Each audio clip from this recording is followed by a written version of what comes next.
What is up, tipsy travelers? Welcome back to the channel. Today's video is 72 hours in Amsterdam. Now, this was Sarah's first ever Europe trip. We flew Air Canada from Sacramento to Toronto and then on to Amsterdam. Now, a little pro tip from us: while we don't usually splurge for business or first class, we do typically shell out about an extra 80 to 100 bucks per person for a row to ourselves in the back of the plane. A little bit more privacy, a little bit more space. Alright, let's talk hotels. In my opinion, you really have three choices when it comes to where to stay in Amsterdam.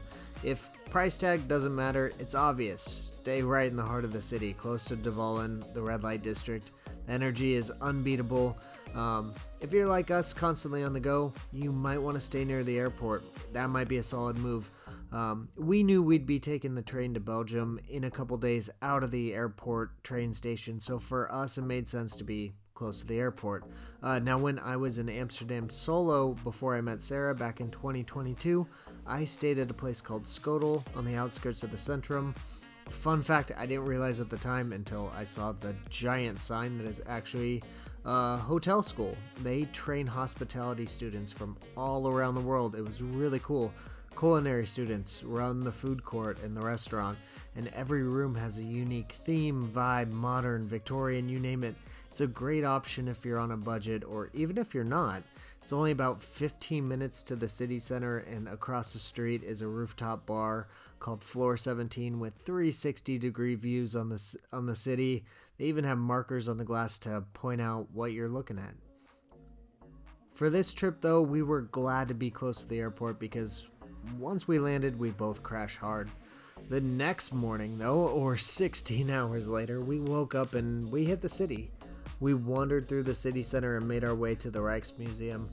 Now, we wandered through the tunnel and we discovered a small little waffle stand in the museum's courtyard that, in my opinion, serves as the world's best waffle. Sorry, Belgium, but Amsterdam wins this one. Absolutely life-changing. Now let's talk about Amsterdam's most famous mode of transportation: bikes. This city is bike central.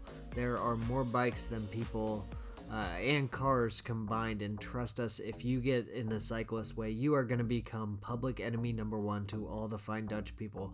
The Dutch take their biking very seriously, and there's no worse crime than causing a biker to crash. So head on a swivel and look before you go willy-nilly swinging Uber doors.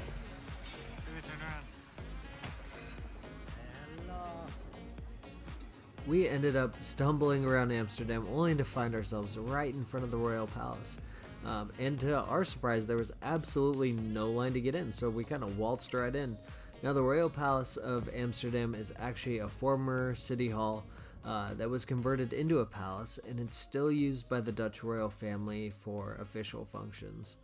The palace's grand interior is full of beautiful rooms, and the building itself is made from over 13,000 wooden piles that are driven into the ground to keep the structure ready. It's a must-see if you're in the city, and we highly recommend it.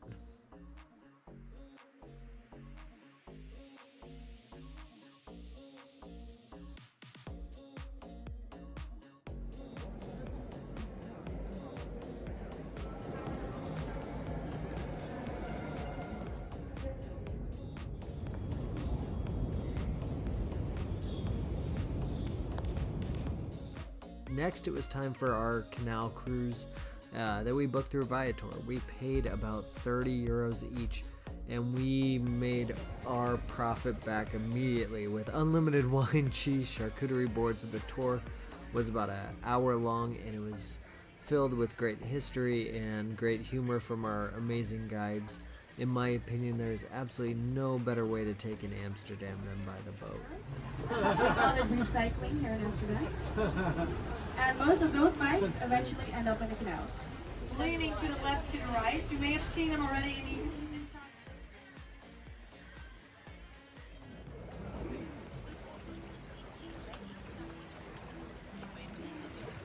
here in Amsterdam.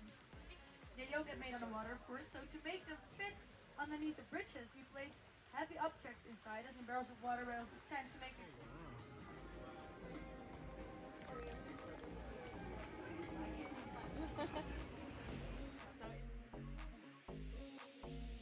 Now, after the boat tour, it was time for dinner, and Sarah and I were both super excited about this spot. Sarah had done a lot of research on TikTok about the secret garden, and once we found it, I was so eager to get a reservation. I was checking daily, so when we got a reservation, I was absolutely overjoyed.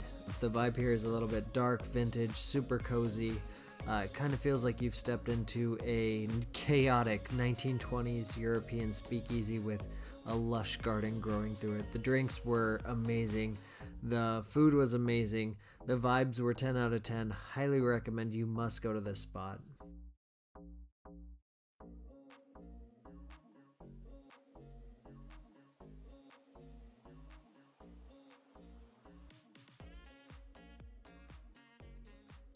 From there, we wandered through the red light district, also known as the Dvalin area.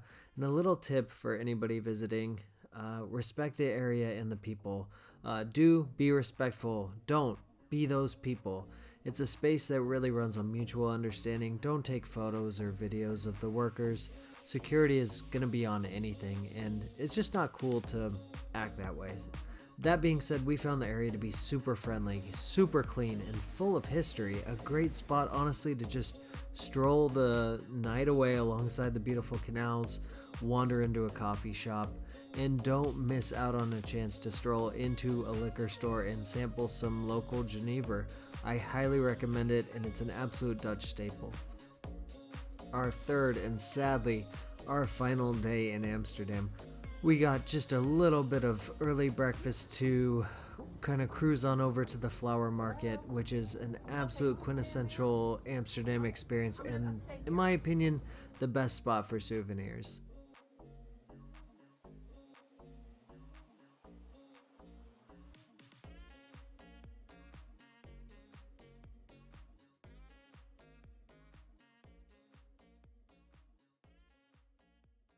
Now, finally, we visited the Anne Frank house. Now, this place is something else. They don't allow you photographs inside, and honestly, this is one of those places where you really need to be present and soak in everything. The tour can take anywhere from 45 minutes to 2 hours long, depending on how deeply you engage with the exhibits. It's a very emotional and overwhelming experience, but we can't recommend it enough. If you do plan on visiting, be sure to get your tickets way ahead of time on their website. They sell out super fast and typically go on sale about 80 to 90 days prior to the day you're looking to book. After an amazing tour, we were headed back to our hotel to sadly say goodbye to Amsterdam. It's time to say hello to Brussels.